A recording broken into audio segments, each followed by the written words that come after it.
Episode 000, the very first in the Controversy Project.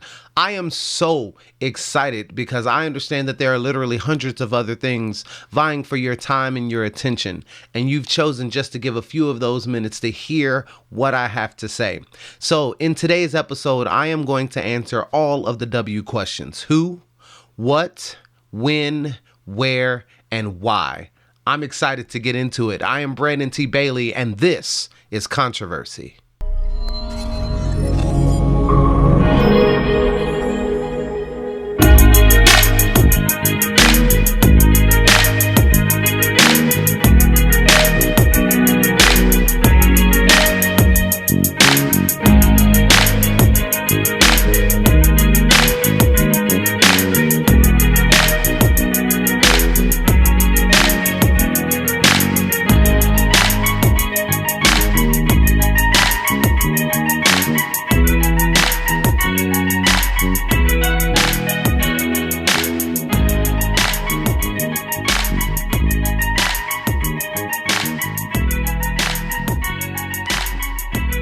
Simon Sinek wrote a book called Start With Why. It's a really great book that I actually ran across during my time in network marketing. But the core of his book is based on a discovery he calls the golden circle. So I'm going to actually share that with you right now. The golden circle explains why some people and why some companies are able to inspire millions of people to do things, to buy things, to interact a certain way, and others simply are not. The circle is made up of three parts. It is what, how, and why. Now, in his research and in a lot of videos on YouTube, he talks about what each of those categories mean and how they work together. He gives some examples of marketing campaigns that go inward and outward. But the reason I thought it was so relevant to our discussion today is because he says that most people and most organizations, right? So in this context, I want those two ideas to be interchangeable. But most people, most companies communicate from the outside in, which means they start with what they are offering or what they have to say.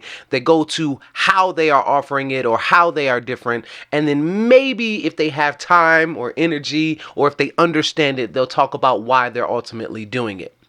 Now, that really is not as effective or not as productive as the other way around. He says that most successful people or most effective people, most inspirational people actually communicate from the inside out.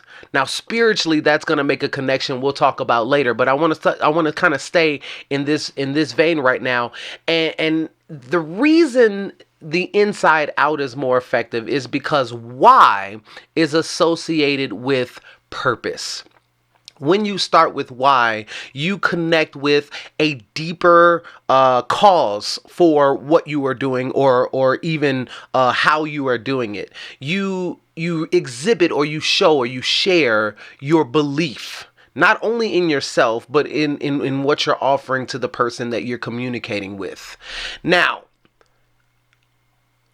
that ultimately is the reason I believe I have to start this conversation with why.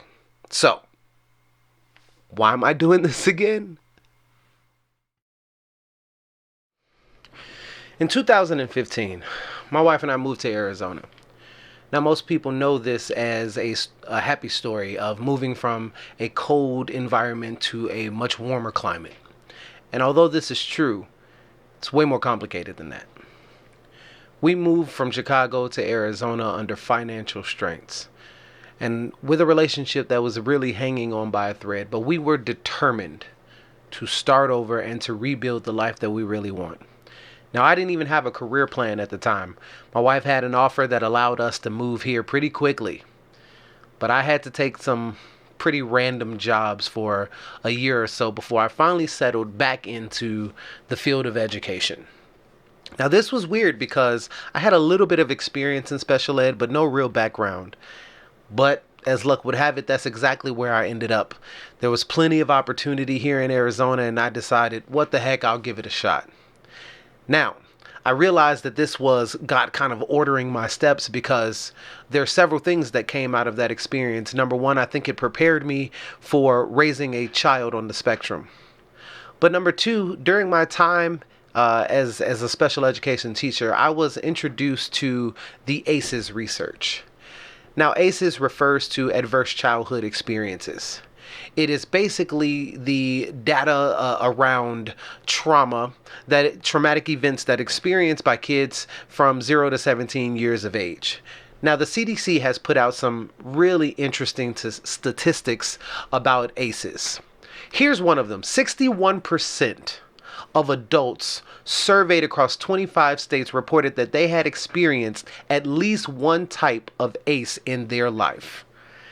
Now, it's also interesting that in 1 in 6 of those reported said that they had experienced 4 or more adverse traumatic experiences in their life.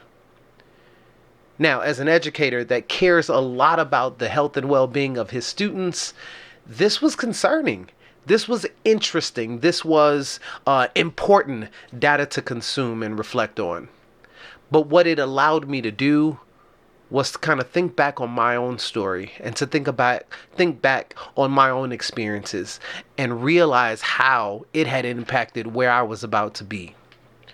See, the Bible says that we are overcome by the blood of the Lamb and the word of our testimony. And the reality is we could go through hell and make it out. But if we never share the story, if we never talk about it, if we never face the trauma that we've experienced, then we can help no one else. Then it'll be in vain to have dealt with all that we have dealt with, to have overcome, to have conquered all of the pain and suffering that we have experienced. So for me, this project, this work, this was first and foremost my therapy. It was my opportunity to face the things that I had not been willing to deal with, to embrace the struggle and the pain that I had so long ignored. But it was also an opportunity for me to turn this test into a testimony and to share it with whomever could relate to the struggles, could relate to the hardship, and could relate to the fight to overcome. So I think that this was my way of teaching through truth. Meaning, I am an educator at heart, and I don't profess to be any expert, but here's what I do know. I'm not the only one to experience the things I've experienced. I'm not the only one to have felt the things that I have felt. And I am reflective over the words of Mahalia Jackson, who said, if I can help somebody as I pass along, if I can cheer somebody with a word or a song, if I can show somebody he's traveling wrong, then my living shall not be in vain. And so I approach this for the singular purpose of there are so many people out there hurting. There are so many people who have experienced not only ACEs, but those ACEs, having not been dealt with in their childhood, has developed into adult issues. And we're going to dive into them, and we're going to talk about it, and we're going to talk about how faith and the tension therein impacts all of these different struggles. But for me, I just wanted to help myself first and anybody else who may be facing some of the same things. My name is Brandon T. Bailey, and I grew up in faith and in the fellowship of the church. I grew up Baptist, y'all. I grew up in an old school Baptist church where we sang Dr. Watts and had prayer service and testimony service and afternoon service. And, I grew up literally in the church. My college years actually exposed me to some other denominations. So it was in college that I was first exposed to Pentecostal, Kojic, AME, and what is now known as the non-denominational church, which is probably the most common ministry that I see now. I've been active in ministry since I was a little boy. Matter of fact, here's a picture of me directing the adult choir alongside one of the adult directors when I was pretty young. So I again have grown up in church and grown up in ministry. Although I grew up Baptist, I attended a Catholic school. Some of the very fond memories I have is defending my faith with against theirs, not only with classmates, but I remember getting into debates with priests over whose faith was correct. And I can't help but laugh at that because it's pretty bold to be a teenager defending your faith using scripture against people who actually went to school and studied this, and it's absolutely crazy, but it really is a testament of where my faith was at that time. I remember starting a Bible club even while I was in high school, so it was kind of a, I guess you could say, non-denominational Bible club that me and a couple of my classmates were running inside of a Catholic school. So that's the picture of where faith and ministry started for me. I've been in music ministry for pretty much my entire life. Yes, I've sang in the choir, but I've also been a worship leader. I've also, served in other capacities in the church, and I've done that for years. So that really is the foundation of who I am and what I have come to believe in my life. Now let's talk about music for a second. My music education has been anything but traditional. I would consider myself to be a talented musician, but I am careful not to call myself a professionally trained musician because I did not go through the traditional music education. Like at all. And to complicate that even more, I'm a music educator now, and my path into that field was also very non-traditional. And so I consider myself to be an artist and not a musician because I don't like the box. I also, am a writer. I feel very passionate about writing, but I have no formal training in doing that as well. And so now my goal is to take the gifts, writing, music, creative visual arts, to take these gifts and give them to the kingdom in their authentic box. I consider it the way Jesus said, "I am that I am," and it has taken me a very long time to say I am who I am. I have the giftings that I have, and not to try to model those after anybody else, but it is mine, and I give it to God first and to the world second, just so that it can be a blessing to the kingdom. Vision. I have always been a person with a big vision. Anybody who has known me for any amount of time knows that I'm always talking about very big things. I have always found ways to illustrate and to communicate and to document my vision and to make it easier to share it with other people because I am such a visual person, which is why I think I chose to do a video podcast in addition to an audio podcast, because I am a visual person and I interact a lot with those visual cues as well. Where I have been challenged throughout my life and career is executing on the vision. This is where I have stumbled time after time, and this is the place that almost caused me to give up. And if I were to think about one thing that is kind of contributed to that, it's fear. Here's what I learned as I kind of wrap this part up. My ACE score is 4, which means, based on the statistics that I gave you earlier, I am in the 1 in 6 who have experienced at least 4 adverse childhood experiences. Why is that important? Because ACEs are linked to chronic health problems, mental illness, and substance abuse in adulthood.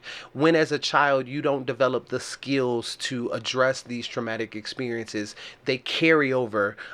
There's a book called The Body Keeps the Score, and it talks about how you experience trauma and your body holds on to it even when your mind or your emotions may not. That also is important because of this. Because I grew up in faith, I have learned to give it to the Lord. I have learned to let go and let God. I have learned to put on that churchy God's got it look and appearance. And what happened in 2014, when the bottom started to drop out, I realized that I did not have the skills to actually address the trauma. And so all of the years that had been ignored now sat on top of what would have otherwise been a normal traumatic experience, the loss of a parent. And not to minimize it, because yes, that is difficult, but it's even more difficult when you compile all these other things that had not been dealt with for years. And so as a result of that, I have become deathly afraid to do things that I felt purpose to do things that I felt passionate about doing. It has tremendously impacted my effort to charge forward. And it's been said that fear and faith cannot coexist. And I don't believe that's wrong, that's correct, because they do. One of the things that therapy has taught me is that conflicting emotions can exist in the same space. You can be both excited and terrified in the same experience. You can be both fearful and faithful in the same experience. The question becomes, which one of those emotions get your attention? Which one do you lean into? Which one do you celebrate and give your energy to? And for me, this has been about learning to overcome the fear and focus on the faith. So who am I? I am no expert. I'm not a mental health professional. I'm not a pastor. I am not the greatest musician in the world. I am not the greatest author in the world. I am someone who has experienced things. I am someone who has been purposed to share those experiences, because once again, I believe that in so doing, you help someone else. If I can help someone else see, achieve, share their purpose, then that excites my purpose. That gives me energy to press forward. That encourages me to press on. And so this is about that. Well, this is by far going to be the easiest of the segments for me to record, because I don't have to talk about me as much as I have to talk about what it is that I've created. So this is pretty much what the Controversy Project is. My pain, his purpose, our project. It began as a desire to musically express my journey from hurt to healed. So I wanted to, a few years ago, I decided that I would record a project that would be a combination of musical covers and original pieces. And the whole thing would be a musical story, right? And the story would tell, the music would tell the story of how I went through, hurt and depression from the loss of my dad, all the way to returning to faith and healing, and getting back into purpose, right? And I laid out all of the tracks. I organized what I thought I wanted to do, chose the songs. I had, very thoughtful reasons for each song, and I began to share that with people who were close to me that I thought would contribute wisely to what I was trying to do. And shout out to my brother, my frat, my friend, Marshawn Robinson. I gave him a call and shared the vision with him. And although he is a very busy guy in Chicago, he took the time to hear me out. And one of the things that I got from him was, as I was explaining to him what I wanted to do and why I chose all of these songs and all of that, he said to me, bro, you need to write a book. And the idea was because each song had a story. And obviously, once the music is out, the music will speak for itself, but also there is a story in the process, right? There is a reason for having chose that song. There is a story behind that song, so on and so forth. And so he encouraged me to begin writing. And in so doing, the writing became a place for me to share my story, right? Personal therapy, as well as to pull in the story of others, that ultimately created a message of returning to faith, returning to purpose, right? Going back from pain into purpose. And so as a result of that, I went from having this idea that, oh man, I'll do this musical project to, oh, well, now I'm going to write another book and figure out how to, put that book out into the world. And then ultimately what developed from there was a conversation about faith and feelings. And that's how the podcast ultimately developed, because I believe, based on my experience, that before now, I mean, listen, I want to give a shout out to the church at large, because in the time of COVID, so much more attention has been paid to mental health and mental health services. But unfortunately, prior to that, I don't think the church did a great job with caring for the mental health of its parishioners. We gave advice like pray about it, or take it to the Lord in prayer, or, some things come only by fasting and praying. And no matter how true those things are, there are some issues physically that we take to a medical doctor, but there are issues mentally that we have chosen not to do that. And I believe that it was important, as I was fighting through what I was doing, the EP and the book, and I was fighting through the messaging of it, it became this conversation with me and some friends and some other people about whether or not the church would be behind this. And I'll be honest, like, the idea of putting secular songs, It's Been a While by Stained, or Them Changes by which is several blues artists has recorded that song, taking songs like that and putting it up against My Soul Is Anchored in the Lord and Father, I Stretch My Hands to Thee, putting that in the same place is controversial. I mean, some church folks are going to say that doesn't belong, but here's the reality.